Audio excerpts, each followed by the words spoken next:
Olá, muito boa tarde para você. A partir de agora, o Sob Medida está no ar aqui na KTV, canal 20.1 e também através das nossas redes sociais, seja através do Facebook ou então através do nosso portal ktv.com, onde você acessa todas as notícias aqui da nossa região, sempre atualizadas 24 horas por dia e também a programação da KTV.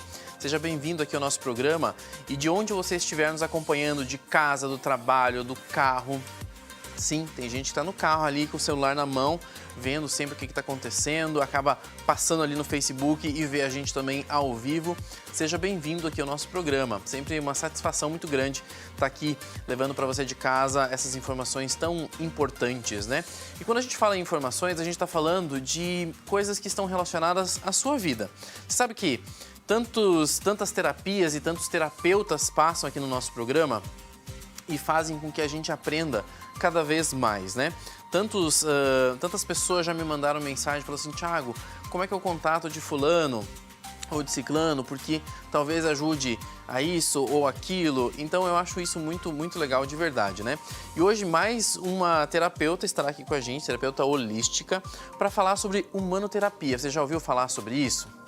A gente vai entender mais sobre esse processo todo, que na verdade é um processo de cura, né? Um processo que vai estar mexendo com coisas que estão aí dentro de você, talvez no seu coração, talvez em algumas feridas, talvez em coisas que precisam ser vividas, revividas para que elas melhorem.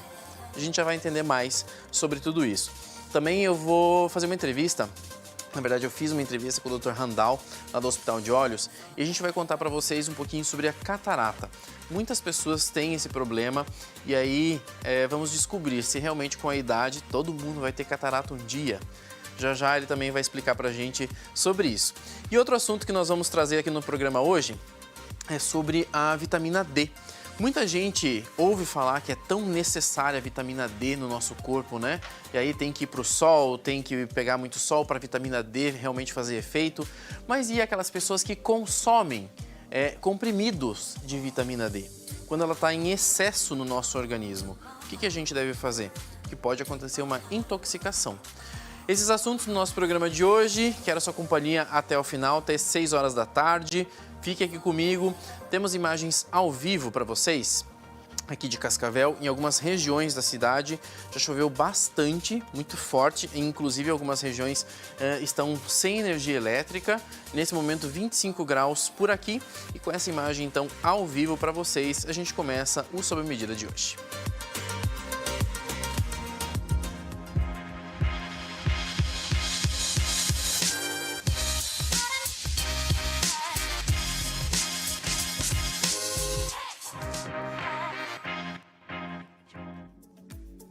E olha só, quem me faz companhia aqui no programa pela primeira vez. Sônia, tudo bem contigo? Prazer estar aqui, tudo ótimo. Prazer é todo sempre um prazer nosso. Compartilhar conhecimento. É bom demais, não é? É bom demais, é uma satisfação, né? Olha, todas as vezes que eu consigo e eu posso levar para quem está em casa informações diferentes, novas, que fazem talvez com que as pessoas tenham algo que possa melhorar a vida, é tão gratificante para mim. E hoje a gente vai falar sobre humanoterapia. Pelo menos um pouco do que é, né? Vamos lá explicar aí para o pessoal, apresentar essa técnica que eu sou apaixonada porque transformou a minha vida. E assim, ajuda muito a gente. Todos os dias eu atendo com essa técnica, assim, de todas as ferramentas que eu tenho é o que eu mais utilizo no consultório. E realmente, assim, traz uma alteração muito grande na vida das pessoas, né? O que é humanoterapia? Então, vamos lá. Humanoterapia é uma sequência de técnicas que foi canalizado pela Andresa Molina, do Espaço Humanidade. Ela organizou essa sequência para que a gente consiga tratar todas as camadas do ser humano. Então, a gente fala em 7 corpos, né? Então, a gente tem nosso corpo físico e tem outros corpos mais sutis que a gente não consegue ver, mas que existem e a gente sente, né? Certo. Então, é uma técnica energético-espiritual no sentido de que esses corpos sutis é a nossa parte espiritual. Então, a gente, por meio das ferramentas, então eu utilizo a mesa quantiônica, né? Vou apresentar aqui para o pessoal, quem não conhece ainda. Sim. Então, por meio do pêndulo, a gente faz uma conexão com o assistido, com a pessoa que está ali no consultório. E aí eu consigo identificar o que eu preciso tratar nessa pessoa. Certo. Então a gente fala assim, é para tratar as dores da alma, mas o que são essas dores da alma? Deixa eu fazer um parênteses aqui. Isso quando você está falando dessa energia, é a aura? É isso? São camadas ou vai além disso? Isso. Então, assim, o que a gente denomina como alma é o nosso primeiro corpo, que é o nosso duplo etérico. Essa parte que fica mais coladinha no nosso corpo e algumas pessoas com uma sensibilidade visual conseguem enxergar esse campo energético ao nosso redor, né? Isso é uma das dimensões do nosso corpo. Mas a gente tem, depois disso, um corpo emocional, um mental que está conectado com o nosso aparelho cerebral, que é o que a gente fala, nosso mental racional, mental inferior, enfim. E depois a gente tem um mental superior. E vai indo, são camadas. Isso, são camadas e camadas da cebola, né? Certo. E esse mental superior tem todas as informações das nossas múltiplas existências, das nossas múltiplas encarnações. Então, quando eu conecto na mesa, eu estou conectando o meu mental superior com o seu mental superior. Então, quando eu recebo uma resposta por meio do pêndulo, são impulsos elétricos que estão vindo do teu mental superior para o meu. Não é um terceiro, não é uma espírito que está aqui em volta da gente fazendo alguma coisa. Que vai conduzir o pêndulo. Não, ele responde ao impulso elétrico que está passando através do meu corpo. E aí, dessa forma, eu vou direcionando as perguntas. A gente tem um roteiro de perguntas já para olhar para isso, né? E aí, conforme a questão que você me trouxe para tratar, a gente vai programar um tratamento, uma sequência. Então, algumas pessoas precisam de mais de uma técnica, menos de outra. E o tratamento é totalmente personalizado. Vamos exemplificar, e eu não vou nem usar eu como exemplo. Vamos pegar uma pessoa, enfim, aleatória, que tenha problemas no casamento. Ou no relacionamento. Sempre tem relacionamentos conturbados e tudo mais. Vai chegar até você para tentar resolver ou questionar o porquê que isso está acontecendo. E aí vai tentar entender o que é que gera esses problemas. Isso. Então a gente vai conseguir chegar em fatos dessa vida que desencadearam esse problema. Então, normalmente isso está preso lá na infância, então a gente consegue na mesa levantar quais foram as datas que aconteceram, qual foi a natureza de evento que aconteceu. E aí a gente vai linkando se esse processo é dessa vida, se já tem alguma coisa que você carrega como bagagem no seu inconsciente. E aí a gente vai programar o tratamento dentro disso.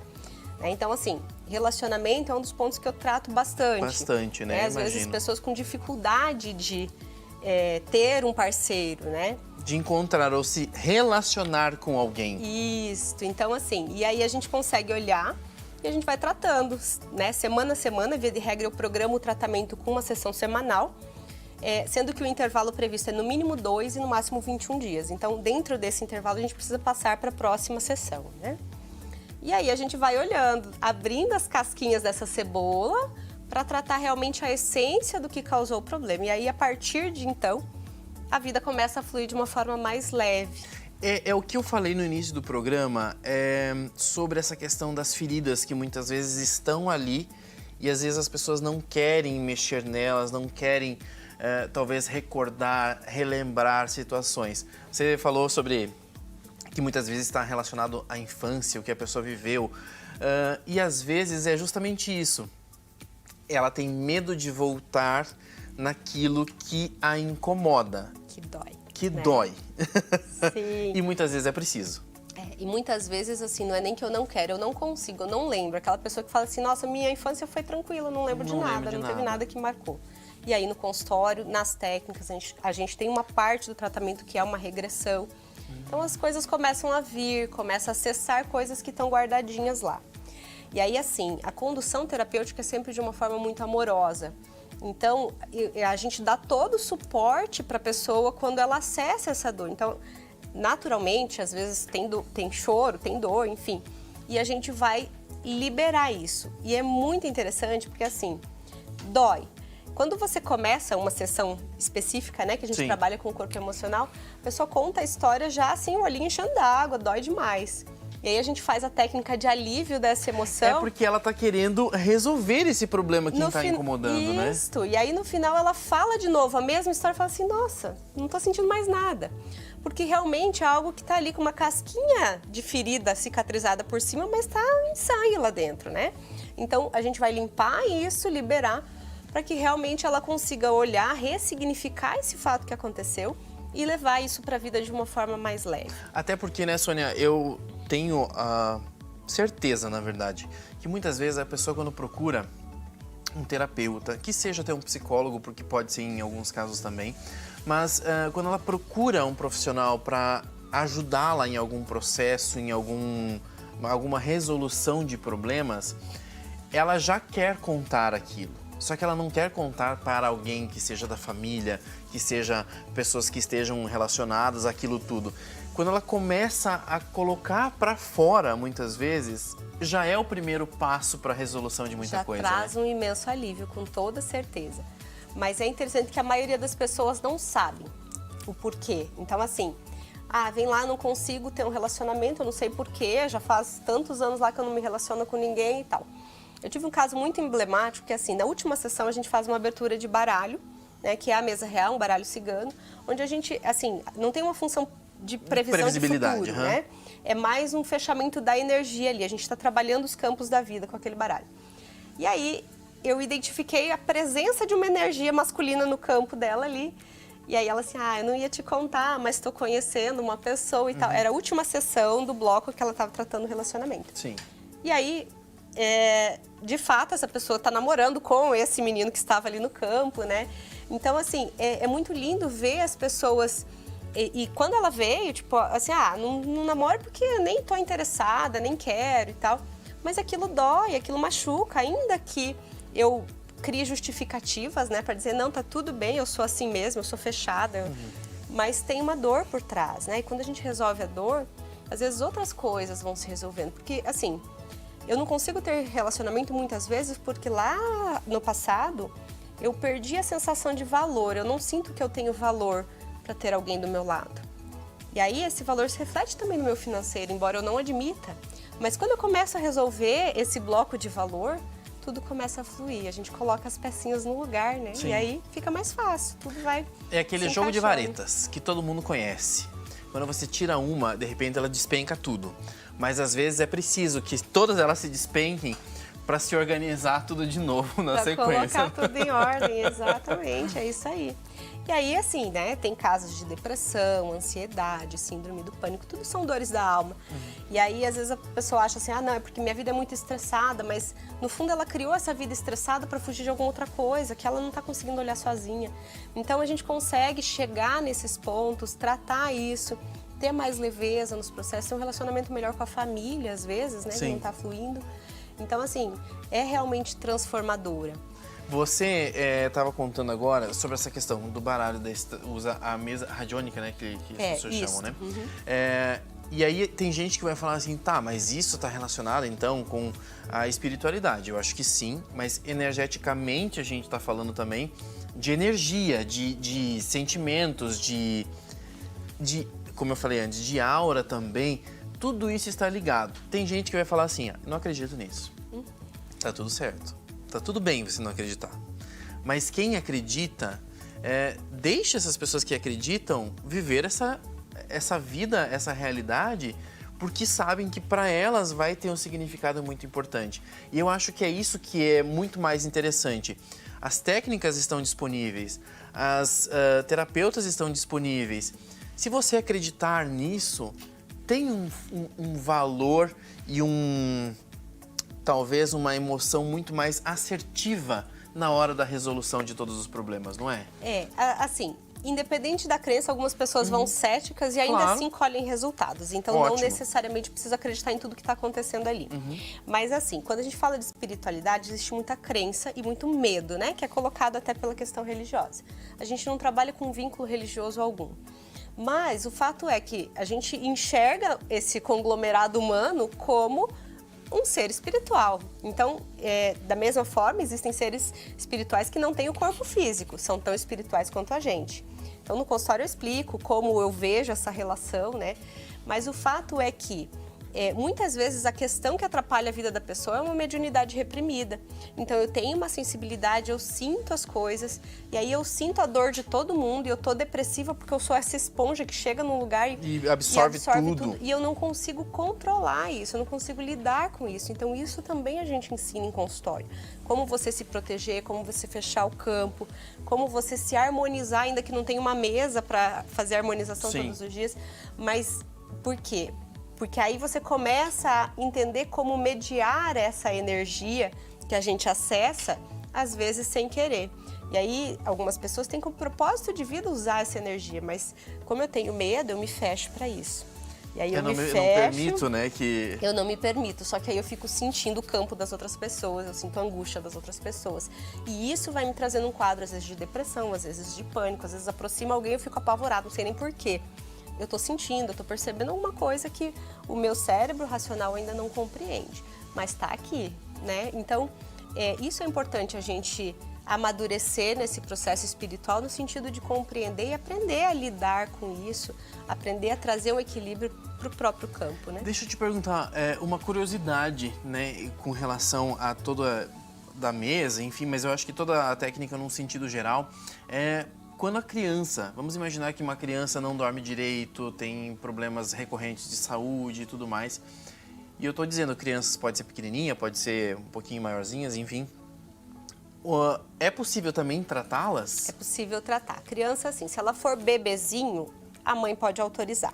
A partir do momento em que a criança já tem noção, vamos dizer assim, 3, 4 anos em diante, a gente pergunta para a criança se ela autoriza acessar campo, se ela autoriza. A gente consegue também conduzir a técnica com ela. Mas aí tem uma chave que, assim, com a experiência a gente vai pegando, né? Criança nunca tem nenhum problema mais severo. Normalmente o problema está na família. Na família. Então, o que acontece com muita frequência no meu consultório é eu tratar a mãe, e aí eu harmonizo a criança, aí eu acompanho essa criança ao longo do processo. Eu tenho assistido, inclusive, tem filhos gêmeos, eu acompanho as 2 gêmeas dela. Mas assim, uma harmonização, uma orientação, né? A gente faz, às vezes, uma reprogramação noturna dessa criança liberando processos. A gente pode olhar, às vezes essa criança tem sim uma bagagem de outra vida, que a gente pode ajudar a mãe a lidar com isso. Mas quando essa família está em equilíbrio, quando essa mãe está bem, dificilmente a criança sintomatiza, né? Então porque a gente como trata assim, mais a mãe. A mãe, porque na verdade quando essa criança não dorme, essa criança é irritada demais, aí você percebe que existem coisas que acontecem e que levam a criança a desenvolver tudo isso, né? Isso aí é mãe e pai, né? Às vezes é o relacionamento do casal que a gente precisa trabalhar também. Sim. Então a gente olha para tudo isso. Mas é muito frequente chegar mães com criança no consultório, a mãe vira paciente e a criança é orientada, assessorada, eu harmonizo quando necessário, né? Mas é sempre mais nessa orientação do que no atendimento dentro do consultório mesmo. Sim. No consultório vem a mãe ou vem o pai, quem está mais com o processo ativo. Ativo, né? Bom, é algo muito legal. Eu adorei. Dá pra ficar horas falando aqui, né? Mas a gente não tem todo esse tempo, então... Mas eu acho que curar a alma, curar coisas que nos trazem tantas coisas negativas, né? É bom, independente se você descobre uma técnica que possa te ajudar, por que não? Por que não? Exatamente. É isso aí. Sônia, eu queria agradecer demais a participação hoje por aqui. Eu agradeço a oportunidade e até vou abrir uma oportunidade. Quem entrar em contato comigo dizendo que assistiu no programa, eu vou bonificar 3 sessões. Olha, que bacana. Então, assim, do bloco de tratamento se deu 10 sessões, 12 sessões, 3 são por minha conta. Show de bola. Obrigada. Obrigado, Sônia. Até uma próxima oportunidade. Obrigada, Thiago. Até a próxima. Valeu. Bom, agora a gente muda um pouquinho de assunto, vamos lá para Inspire Ambiente, sim, para a gente conversar um pouquinho com a Jéssica, para deixar a sua casa talvez mais bonita. Você tem dúvidas sobre como harmonizar o seu ambiente do jeito que você gosta e tudo mais? Ela vai dar dicas para vocês.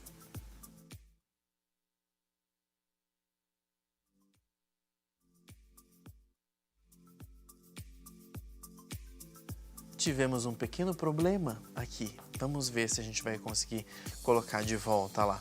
Mas independente, eu vou falar um pouquinho da Inspire, porque lá você vai encontrar muitas peças lindas. Essa semana, inclusive, eu estive por lá, gravei muitas coisas com vários arquitetos e daqui a pouquinho você vai conferir aqui no nosso programa também, tá bom? Agora sim, Jéssica lá da Inspire Ambientes. A Jéssica é designer de interiores e vai contar pra mim se existe um segredo para deixar um ambiente bonito. Com toda certeza, existe sim. A gente sempre tem que olhar para peças de qualidade. Uma casa ou um ambiente, ele não precisa estar carregado de painéis, mas sim os elementos certos. E isso a gente consegue encontrar aqui na Inspire. Então, sim, são móveis com madeira maciça, toda lapidada. Fica a coisa mais perfeita no ambiente. Isso traz personalidade para a casa, isso traz personalidade para o ambiente. E cada ambiente é único, assim como cada pessoa é única. Eu vi que você estava antes filmando aqui esses quadros e tudo mais, dando um detalhe. Quadros fazem a diferença no ambiente. Fazem. Por quê? Porque o quadro, ele traz essa personalidade. Então, assim, mais lá pra frente a gente tem um quadro totalmente escuro, que orna com o ambiente que está lá na frente, que então traz esse aspecto mais masculino. E aqui a gente tem uma composição mais clássica e atemporal junto com ela. Então, esses quadros que remetem ao antigo, com esses tapetes no formato e geometria, então, estamos utilizando bastante tecidos em couro, a madeira. Então, toda essa composição, e você pode ver, é tudo misturado. Aquela cerejinha do bolo, que fecha um ambiente completamente único e exclusivo. Olha, preciso dar o destaque aqui. Ela chegou aqui nesse ambiente, já começou a mudar, Vou colocar uma manta aqui, vou mexer nessas almofadas. Ao mesmo tempo que antes ela tava, esse sofado tava estranho, aí ela deu uma modificada aqui, já ficou diferente. As peças certas, elas fazem toda a diferença. Então, buscar ornar esse contraste de cor, ele dá toda a diferença, ele transforma o que era totalmente cinza em algo vivo. Dá todo um charme. Inspire ambientes, muitas opções lindas, né? Muitas. Aqui você encontra para todo gosto. Para aquele que gosta de móveis mais rústicos, aquele que gosta de móveis mais clássicos e sem falar da parte de marcenaria. Então aqui você consegue encontrar tudo para sua casa. Tá vendo, gente? Não perca tempo, passe aqui na Inspire Ambientes. Eu tenho certeza que você vai fazer um ótimo negócio. Vai deixar sua casa muito mais bonita e vai recomendar para um monte de gente. Com certeza, e conte sempre com a ajuda de um profissional para te auxiliar nessas escolhas. Recomendação para vocês também por aqui. Obrigado, Jéssica. Obrigada eu.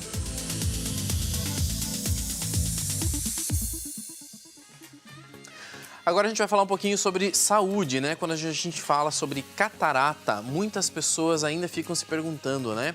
O que acontece? Por que isso acontece? Será que é realmente a idade que influencia no surgimento da catarata? Todas essas perguntas eu fiz para o Dr. Randall, lá do Hospital de Olhos de Cascavel, e ele vai contar pra gente agora. Vamos ver?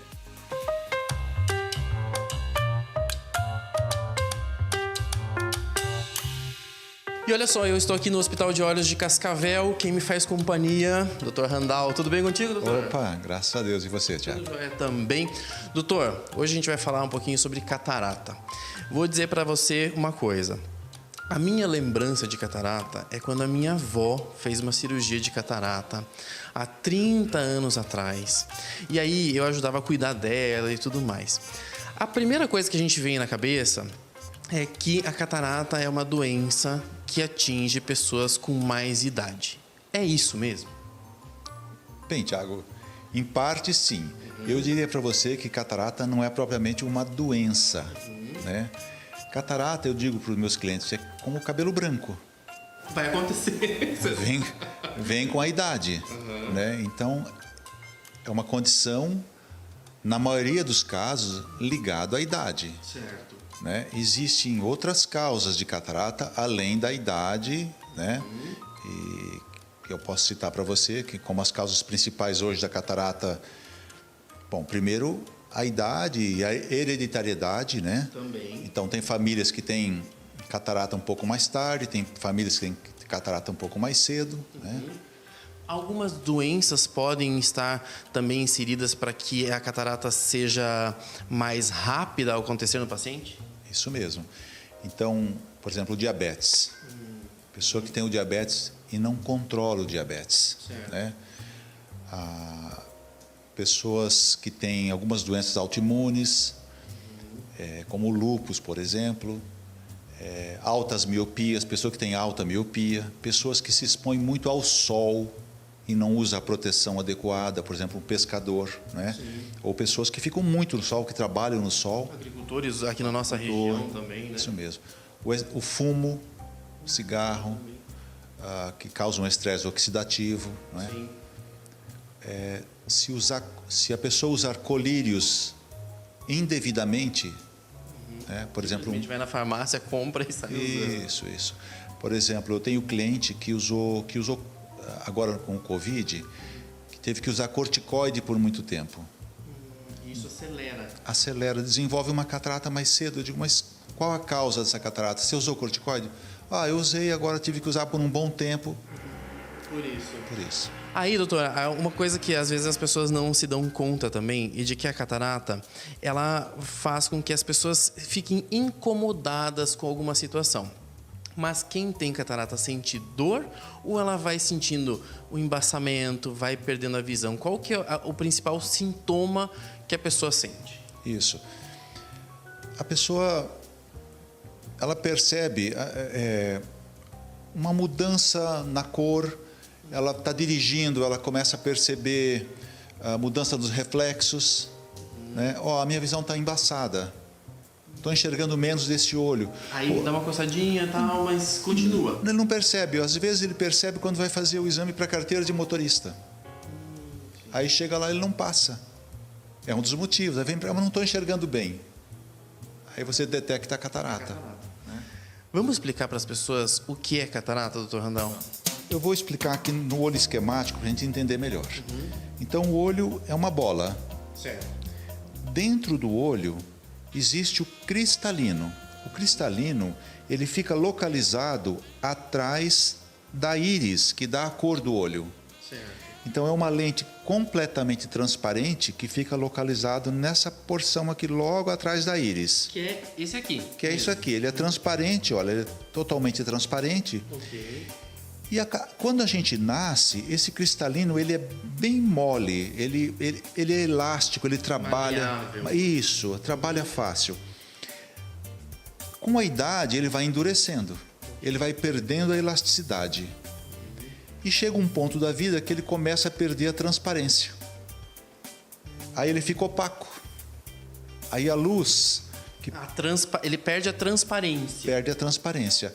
A luz que tem que passar e ir lá para a retina para a pessoa enxergar já não passa por ele. Eu digo que é como se fosse um vidro da janela que embaçou. Sujo. Tá, e aí para resolver isso, porque daí é possível resolver isso só com cirurgia? O tratamento é cirúrgico. É cirúrgico. O tratamento da catarata é cirúrgico. Hoje no Brasil, uma das maiores causas de cegueira, mas é uma cegueira reversível, é a catarata. Certo. Né? Então, é uma cirurgia que evoluiu muito, ela evoluiu muito nos últimos anos, né? Evoluiu muito rápido. Porque, para você ter uma ideia, há 30 anos atrás, se tirava o cristalino inteiro do olho e a pessoa tinha que usar um óculos de 12 graus. Porque daí sem o cristalino precisava desse auxílio. De um óculos, a gente diz um fundo de garrafa. Então, com o desenvolvimento da tecnologia, e tem histórias muito interessantes atrás desse desenvolvimento, surgiram as lentes intraoculares, né? Que são lentes que, quando é feita a cirurgia, são implantadas lentes. A gente se retira o cristalino e se implanta. E aquele com um problema. Isso. Se retira o vidro que está embaçado e se coloca um vidro transparente. Isso. Novo. Essa cirurgia ela é feita, não vai ponto no olho, nada, não se leva ponto. É uma cirurgia por uma microincisão. Claro que aqui a lente é grande, mas na verdade ela é bem pequena. Sim, é micro, né? Bem Isso. pequenininha. Não vai ponto no olho e com uma recuperação muito rápida. Até, doutor, você acabou de citar essa questão da tecnologia. Hoje está tudo mais rápido, mais moderno. Recuperação também é mais rápida hoje de quem faz uma cirurgia de catarata? Muito mais rápida. Quando eu comecei na profissão, para você ter uma ideia, a pessoa ficava uma semana internada. Uma semana? Uma semana. Internava-se a pessoa para fazer a cirurgia da catarata. Tinha que abrir o olho, eu digo que é como se fosse quase uma tampa da laranja, para tirar a catarata. Hoje em dia não, então é uma cirurgia basicamente ambulatorial. O cliente vem, ele opera, vai embora para casa. No dia seguinte ele já está enxergando bem perto do normal. É muito rápido. Eu acho que a qualidade de vida do paciente também é uma questão que está envolvida na cirurgia de catarata, porque quando você tem esse embaçamento, quando você tem esse incômodo na hora de enxergar, ninguém fica satisfeito. Quando volta-se a visão, tudo muda, né, doutor? A cirurgia da catarata, Tiago, ela é uma cirurgia impactante, eu digo isso, porque ela muda realmente. E hoje, com o advento das novas tecnologias, as lentes trifocais, ela permite que a pessoa volte a enxergar tanto para longe como para perto. Então, além de ela enxergar melhor, ela elimina o óculos. Ela consegue eliminar o óculos? Consegue eliminar o óculos. Quando a gente fala em cirurgia de catarata, nós estamos falando de catarata. Se a pessoa tiver um glaucoma, se a pessoa tiver um astigmatismo, são coisas diferentes. Ou pode ser resolvido também na mesma cirurgia, vamos imaginar assim? Bem, no caso do glaucoma, glaucoma é o aumento da pressão intraocular. Certo. Não é? Que se não tratada, ele leva realmente à perda da visão irreversível. Certo. Né? Normalmente são cirurgias bem diferentes, mas que podem eventualmente serem feitas no mesmo tempo. Certo. Existem casos, sim. Quando você tira a catarata, você já faz a cirurgia para o glaucoma. Em casos específicos. Em casos específicos, né? Mas quem tem catarata apenas é rápido a solução, como você falou. A cirurgia demora quanto tempo? Entenda, Tiago, ela é uma cirurgia simples para o cliente, mas ela é uma cirurgia delicada para o médico, compreende? Então, ela é uma cirurgia delicada, uma cirurgia de 10 a 15 minutos, né, de resolução rápida, mas ela é uma cirurgia que tem que correr tudo bem. Precisa, porque está envolvida qualidade de vida e a visão da pessoa. Então, uma pessoa mais jovem, que tem muita vida pela frente, né, é muito importante que essa cirurgia seja perfeita. Você citou agora essa questão do mais jovem. Qual foi o paciente mais jovem que você atendeu com catarata? Você tem uma lembrança disso? Sim. Bem, existe catarata congênita. Catarata em que o bebê já nasce com a catarata. Certo. Então foi bebê. Mas vamos imaginar um jovem que não seja idoso e que não seja um bebê. Me vem na memória agora 28 anos. Existem pessoas que, surpreendentemente, vêm com uma catarata e você não tem uma causa específica, e uma pessoa de 45, 50 anos com catarata. O importante dessa entrevista aqui também é falarmos sobre a resolução. A catarata existe, ela pode acometer muitas pessoas, desde o jovem até o mais idoso, mas é uma cirurgia que é possível a resolução desse problema e devolver a qualidade de vida para o paciente. Isso mesmo. E existe uma nova abordagem hoje, que são as pessoas jovens, por exemplo, quem tem hipermetropia, que tem dificuldade tanto longe quanto perto. Hoje, uma pessoa de 50 anos com a vida moderna, ou mesmo uma pessoa que trabalha na agricultura, pessoas que mexem com um trabalho que o óculos incomoda, você tem a alternativa hoje de tirar esse cristalino e você elimina o óculos dele com qualidade, implantando, hoje as lentes são lentes chamadas trifocais. Essa lente, por exemplo, olha que interessante, ela tem esses círculos. Certo. E é uma tecnologia que, quando a luz passa por esses círculos, ela divide a imagem. Então, a pessoa volta a ter visão tanto perto quanto para longe. Mas, claro, tudo isso tem que ser muito bem indicado. Sim. Né? Cada caso é um caso. Né? Então, não é uma panaceia, não se indica para todo mundo. Tem que haver uma boa indicação e uma boa conversa. Então, a relação médico com o cliente é fundamental. Sim. Né? Tá vendo, gente? Catarata não é o bicho de 7 cabeças como era antigamente. Hoje a resolução é mais rápida, mais eficiente, muito mais tranquila. E aqui no Hospital de Olhos de Cascavel, vocês têm tantos profissionais incríveis como o Dr. Randall para te atender e resolver esse problema. Dr. Randall, eu queria agradecer a participação aqui no nosso programa hoje. Eu que agradeço a gentileza da oportunidade, né? Imagina. Até uma próxima vez. Imagina.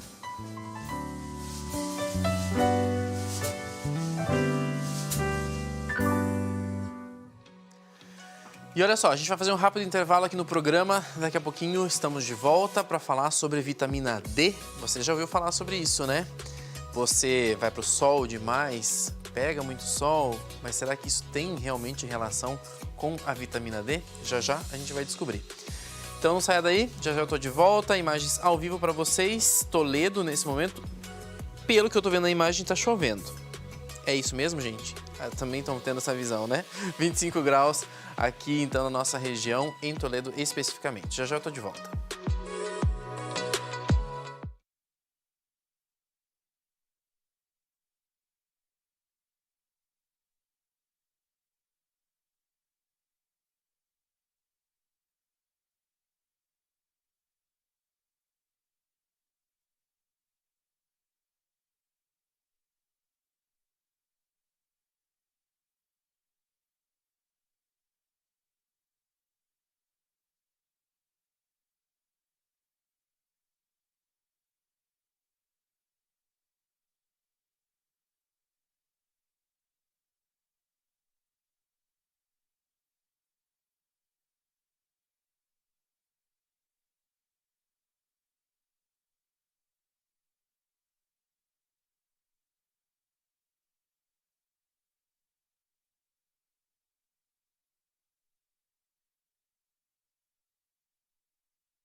Final de semana tá quase aí, né? Você já está se programando para aquela sobremesa especial para você compartilhar com amigos, familiares e assim por diante? Aqui hoje eu trouxe uma opção de bolo diferente das tradicionais, né? Como o trufado preto e branco com morango, que é muito bom. Tem também o de iogurte que eu trouxe na semana passada. Hoje eu vou mostrar para vocês esse bolo de chocolate com maracujá. Isso mesmo, ele tem uma ganache que é maravilhosa. Vou cortar aqui, olha só. Ele tem mousse de chocolate e mousse de maracujá na composição. E ele é, olha isso, olha que bonito. Aqui, ó. Vou tirar aqui. Que delícia que é. Visualmente, ele é muito bonito. E vamos ver se saborosamente é bom. Tem algum bolo da sua dia que não seja bom? Olha, não experimentei até hoje.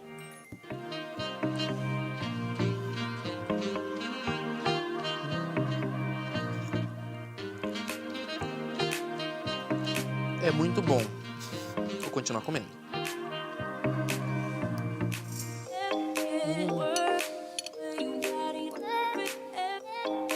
Delicioso.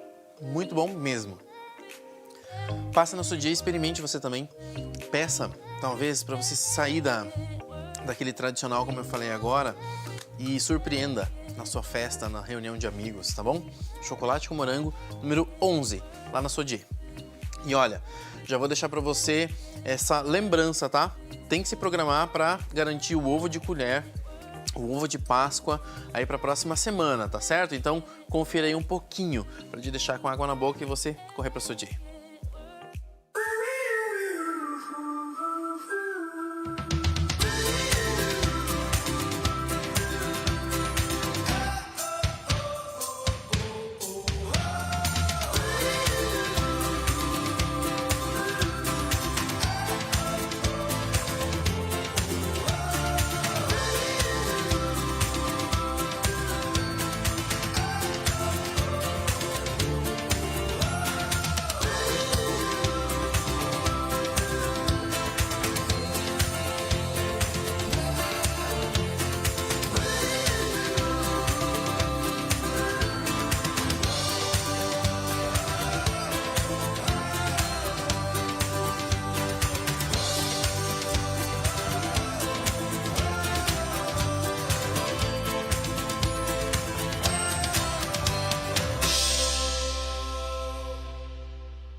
Vamos aproveitar a presença aqui do Dr. João no nosso estúdio para saber mais sobre implante dentário. E olha, muita gente, né, que vai fazer o implante fica se perguntando, né? Ah, eu fiz durante, sei lá, fiz há 6 meses atrás, mas não ficou do jeito que eu imaginava e tudo mais. Dr. João, por que é tão importante a gente conhecer o paciente, saber do que ele gosta, o que ele não gosta, o que ele come, o que ele não come, para que o resultado talvez seja melhor, na verdade? Tiago, você conhecendo o paciente, você sabendo como está a saúde do paciente, você conhecendo a expectativa desse paciente, o que o paciente espera e o que ele precisa. Tá? Você precisa conhecer, por exemplo, a saúde do paciente para saber se aquele ato que você está propondo, tá, de uma enxertia, de um implante, vai ter resultado. Tá? Porque não basta simplesmente o paciente chegar, você faz um orçamento, o paciente topa o orçamento, amanhã vamos fazer o implante. Sim. Se você não conhecer essa saúde, quais são os medicamentos que esse paciente toma, como é que ele está, se é um diabético, se é um cardíaco, se ele tem um problema de câncer. Se ele já teve alguma doença que talvez comprometesse aqueles ossos, aquela musculatura, enfim, tudo isso. Se ele já, justamente isso, algum medicamento que ele usou para tratar determinada doença, alguns medicamentos têm uma influência muito grande na perda óssea. Certo. Então, por que ele perdeu o osso? Qual o motivo? Então, você precisa conhecer isso. Certo. Tá? Você precisa saber desse paciente, por exemplo, como que é a higienização desse paciente. Porque você vai pôr um dente nesse paciente e você precisa dar condição desse paciente higienizar. Aquele pensamento que tinha muitos anos atrás, colocou um implante, uma prótese de um dente, ou de todos os dentes, sobre o implante, o paciente não se preocupa, não, ele tem que se preocupar, porque a partir do momento que você pôs o implante, pôs um dente sobre o implante, passou só um dente na boca, ele precisa ter esse cuidado. Então você, para ter o resultado final, você precisa conhecer seu paciente para ter resultado. E aí entra uma questão que também eu acho bem importante, é falarmos sobre os exames, né, que são pedidos para fazer um procedimento. Tem que fazer exame de sangue, tem que fazer, às vezes, né, exame cardiológico, porque é uma cirurgia que vai ser feita no paciente. Você precisa, é o que nós estamos falando, conhecer o paciente. Por que você precisa de alguns exames? Você precisa saber, por exemplo, esse paciente, como que está o açúcar no sangue. Se ele é um diabético, se ele não é diabético. E existe muito paciente que é e não sabe. Sim. Tá? E às vezes não está controlado. Não está controlado. Você vai fazer uma cirurgia, essa cirurgia vai abrir, você vai ter um pós-operatório bastante comprometido. Tá? Você precisa saber se esse paciente, o tempo de protombina do paciente, o famoso TAP, como que é? Certo. O paciente ter o resultado. Tá? Você precisa ter uma avaliação cardiológica desse paciente. Por quê? Você vai fazer uma sedação, você não quer que esse paciente sofra, não quer que ele sinta alguma coisa. E você quer que um pós-operatório esteja bem. Como que você pode fazer uma medicação, um anestésico nesse paciente se você não conhece a saúde? Por exemplo, eu trabalho com monitor cardíaco. Toda a minha cirurgia, o paciente é monitorado com monitor cardíaco. Se eu não sei como que está o coração dele, eu não sei como que está, o que eu vou adiantar o monitor cardíaco? Sim. Entendeu? Então, é importante para ter esse resultado. Tá, agora deixa eu te perguntar uma coisa talvez mais não sei. Agora a gente falou de saúde do paciente, mas eu quero saber uma coisa mais prática do dia a dia dele. Vamos imaginar que esse paciente, ele tem a prótese móvel, e ele gosta de comer lá o seu torresmo, uma coisa mais forte, mais dura, literalmente. Quando ele vai colocar o implante, também é uma informação que você precisa saber. Fundamental. Para saber se esses ossos vão estar resistentes, se vai ter esse implante, vai ser de um material bom também. É importante também pensar nisso? É fundamental, porque um paciente que ele tem hábitos, né, de uma mastigação, ele tem hábitos alimentares, como se disse, de um torresmo, uma coisa. Sim. Você já tem que imaginar a distribuição de carga, tá? Ou seja, quantos implantes eu preciso ter para distribuir essa carga. Sim. E que tipo de prótese, que tipo de dente eu vou pôr nesse paciente para ter resultado. Porque senão eu vou pôr um dente, eu vou pôr poucos implantes, ele tem uma carga de mordida excessiva, eu vou perder meu trabalho. Sim. Então eu preciso ter essa informação. Então essa informação é fundamental. Nesse bate-papo inicial do paciente, você já tira essa informação. Ele tem uma mastigação, ele tem hábitos parafuncionais, ou seja, hábitos de mordida. Tá? É um paciente que tem apertamento noturno, paciente durante a noite dele, e todo dia de manhã ele acorda com o queixo cansado, então ele aperta durante a noite. Você tem que conhecer isso. Olha, eu vou colocar uma prótese desse tipo, vou colocar uma prótese de outro tipo. Vou ajustar aqui, vou ajustar ali para que... E é tão importante a gente falar sobre isso porque tem muitas pessoas que têm um pouquinho mais de idade e aí talvez não se dá conta, né, da necessidade de fazer um procedimento como esse. E aí os filhos, talvez, que estejam acompanhando, falam assim, por que não ajudar a minha mãe, ajudar o meu pai, ajudar a meu avô, minha avó? Porque tem uma idade até onde o paciente pode fazer um implante? Não tem uma idade definida. O que tem, na verdade, sim, o procedimento é cirúrgico, né? Então você, é o que nós estamos falando, você tem que fazer os exames pré-cirúrgicos e a saúde desse paciente. Então o paciente tem 85 anos. Tá. Você vai fazer um procedimento nele de implante, mesmo até enxerto, se for se esse paciente estiver apto, a saúde dele estiver apta para aquela cirurgia, você pode fazer a cirurgia. O que é importante é você escolher um implante ideal para aquele caso. Que não é o mesmo implante que você vai fazer uma pessoa mais idosa, num jovem de 18 anos. São situações diferentes, são implantes diferentes. Que é muito comum o pessoal achar, o implante é um para todos. Não. Cada caso precisa ser muito bem definido para ter resultado. Sim. Então você precisa, mas uma pessoa de idade, você vai melhorar a qualidade de vida dela, ela vai ter uma melhor mastigação. Normalmente não se põe muitos implantes, com poucos implantes você já melhora muito a vida dessa pessoa. A vida dessa pessoa, né? Falamos então de cuidados especiais, né, com esses pacientes que precisam sim fazer exames, saber da sua saúde e assim por diante no dentista, tá? Gente, é uma cirurgia que sim, é invasiva, mas que muda a vida, não é de outro planeta, é uma cirurgia né? Complexa, mas simples ao mesmo tempo, mas que muda tudo, né? Doutor João, queria agradecer mais uma vez a presença por aqui. Obrigado, Thiago, é sempre um prazer estar com você. Valeu, até a próxima. Até mais.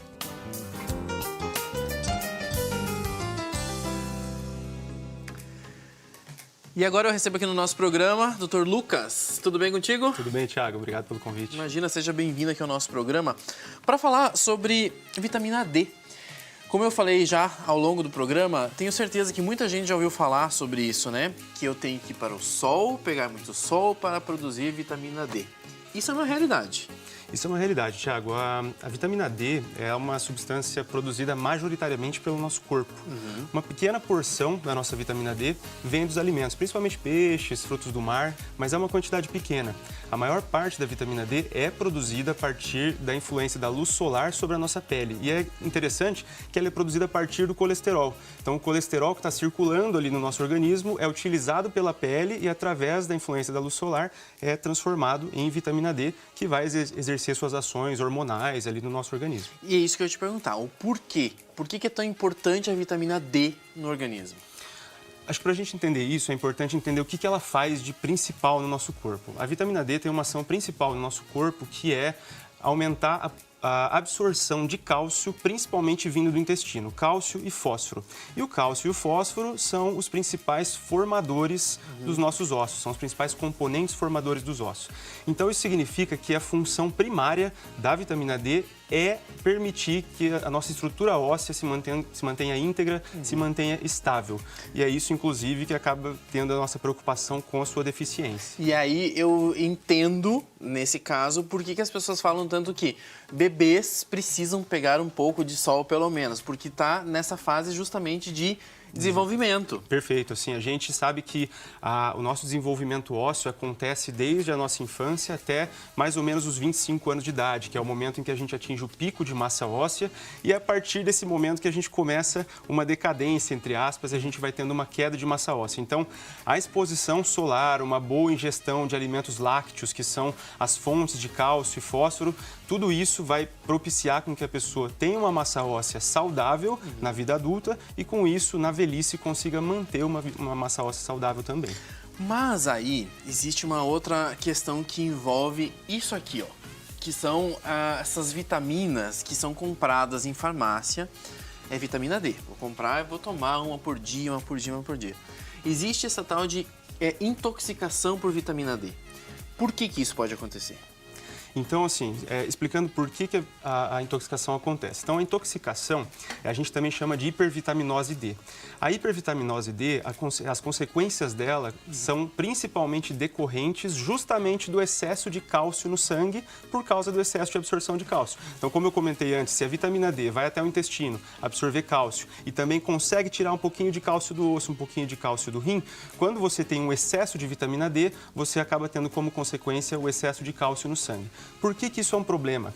O cálcio no sangue em excesso pode provocar várias complicações. As mais graves que a gente vê são alterações neurológicas, então o paciente que tem hipercalcemia pode desenvolver perda do nível de consciência até entrar em coma, também pode fazer lesões de fraqueza muscular com incapacidade de movimento e também pode ter arritmias cardíacas. E uma outra coisa que é extremamente grave quando você tem uma hipercalcemia severa é o desenvolvimento de uma lesão renal. Todo aquele cálcio que está passando pelo nosso sangue está sendo filtrado pelo rim e conforme ele vai sendo filtrado e vai passando pelo rim, ele gera lesão renal. Isso pode levar o paciente a desenvolver uma insuficiência renal, inclusive precisar de hemodiálise. Então, a intoxicação pela vitamina D é extremamente grave e a gente tem que ter bastante cautela com a prescrição dela. E aí, é uma das questões que me chamou a atenção existe isso em cápsula, essa vitamina D, né, que a pessoa vai consumir, porque tem na farmácia disponível.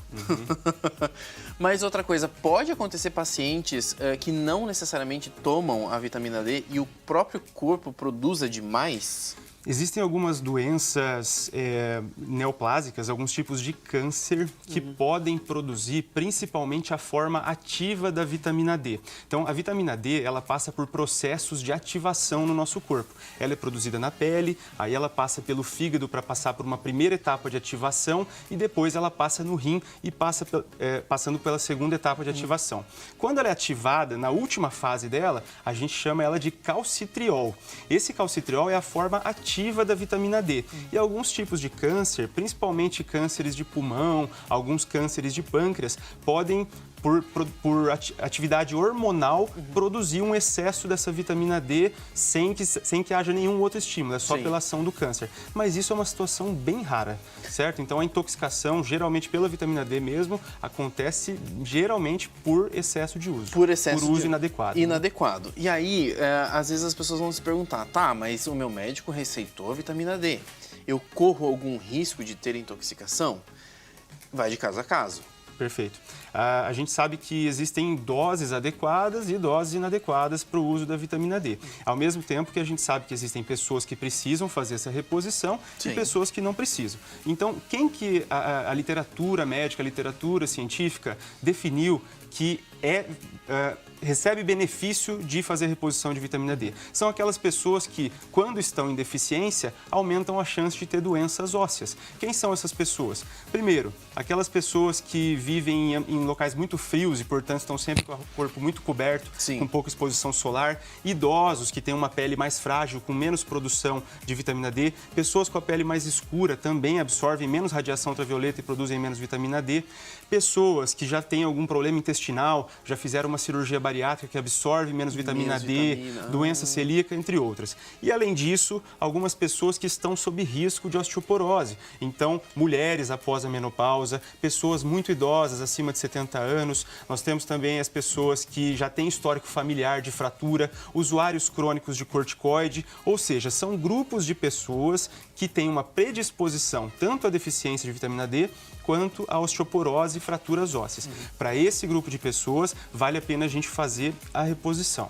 Qual dose de vitamina D a gente deve usar para essas pessoas? O que a literatura científica mostra é que as doses adequadas, máximas, seriam até 4.000 unidades ao dia. Mas eu digo para você que essa dose de 4.000 unidades ao dia já é uma dose alta. Tá? Habitualmente, o que a gente vê na prática é uma boa capacidade de reposição com 1.000 a 2.000 unidades ao dia, seria em torno de 7 a 14.000 por semana, com o nosso objetivo de atingir um nível de vitamina D no sangue até acima de 30, acima de 30 de vitamina D para manter uma boa proteção da massa óssea desses pacientes. Não vou saber agora, não sei se você vai saber.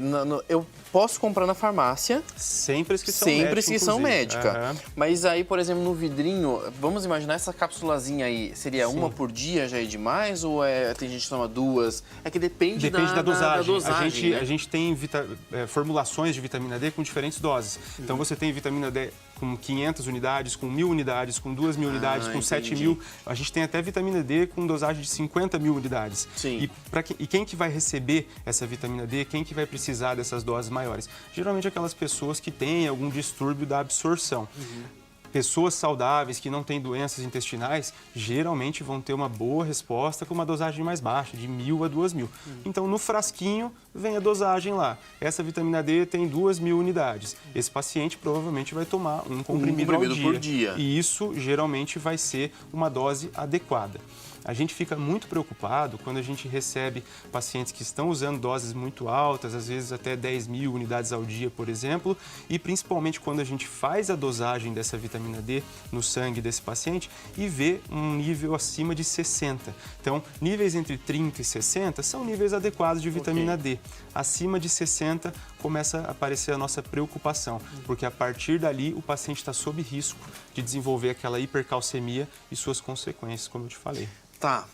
E agora, existe uma idade onde eu deva me preocupar e falar assim, eu preciso repor vitamina D, ou eu tenho que fazer um exame para falar assim, não, está tudo certo, você não precisa repor nada. Quando que eu devo me preocupar com isso? Essa é uma ótima pergunta, assim. Qual paciente que precisa fazer dosagem de vitamina D, né? E aí a gente volta naqueles mesmos fatores de risco, então. Primeiro, em relação à idade. Geralmente, mulheres após a menopausa são mulheres que têm um risco maior de perda de massa óssea. Para essas mulheres, é interessante fazer uma avaliação da vitamina D. Homens não têm menopausa, homens não têm uma queda hormonal súbita como as mulheres têm. E aí a gente pode esperar uma idade mais avançada para fazer a dosagem da vitamina D, geralmente acima dos 70 anos. E aqueles outros grupos que eu comentei. Então, pessoas que moram em regiões do mundo que são muito frias, que usam muito protetor solar, pessoas mesmo mais jovens, mas de pele mais escura, pessoas que têm doenças intestinais, que fizeram cirurgia bariátrica. Pessoas que têm pele muito clara, que não gostam de se expor também. Ou que usam muito protetor solar também. Então, aquela pessoa que não é errado, inclusive, né? Sim, claro. É muito mais importante a gente proteger contra o câncer de pele do que, eventualmente, a gente precisar tomar ali uma dosagem de vitamina D baixa para fazer uma reposição. Sim. Então, pessoas que têm uma pele muito clara, mas usam bastante protetor solar para se proteger, também vale a pena fazer uma avaliação dessa dosagem. Jovem demais, a partir dos 20, não precisa, né? Não, de forma geral, não. Inclusive, isso é interessante você perguntar, foram feitos estudos já que quiseram mostrar pra gente quem que se beneficiaria de fazer uma reposição. Será que qualquer pessoa precisa ter uma vitamina D acima de 20 ou acima de 30? E o que esses estudos mostraram é que não. Quem se beneficia são essas pessoas nesse grupo de risco de osteoporose. Agora, pessoas que não estão nesse grupo, pessoas jovens, que não têm doenças desabsortivas, que não têm outros fatores de risco, você faz a reposição, você coloca a vitamina D dessa pessoa para 20, para 30 e ela não ganha benefício nenhum. E por outro lado, com o risco de uma possível intoxicação. Então, vale a pena dosar nessas pessoas que não têm fator de risco nenhum? O que você ganha? Na prática, você ganha um risco de intoxicação. E não ganha um benefício. Chatice de ter que tomar um remédio todo dia. Exatamente. Sem necessidade. Exatamente, perfeito. Exatamente. Porque eu sei, para você também, que sabe que precisa tomar um remédio todo dia, você sabe que é uma chatice você ter todos os dias ter que ir lá tomar um remédio. Claro, faz bem para sua saúde, porque você precisa, né, estar vivo. Mas é ruim, se você não tiver que tomar remédio nenhum, se você não tiver que ter esse compromisso, é muito melhor. A gente pensa sempre assim, né? Quanto menos a gente estiver usando de medicação, quanto menos a gente precisar usar, melhor. Deixar a natureza cuidar da nossa saúde. Não é? Né? E quando precisa de um bom tratamento, a gente faz. Tá vendo, gente? Como é bom a gente conversar aqui com um médico novo, que nunca tinha vindo aqui no programa. Volte mais vezes, Muito doutor obrigado, Lucas. Thiago. Agradeço novamente o convite. A gente que agradece e trazer informações para vocês aqui que nos acompanham todos os dias é sempre muito bom. Eu espero vocês amanhã, a partir das 5 horas da tarde, você sabe disso, com muito mais informações aqui no Sob Medida. Agora o programa EPC para vocês com as notícias atualizadas aqui da nossa região. Um abraço e até amanhã.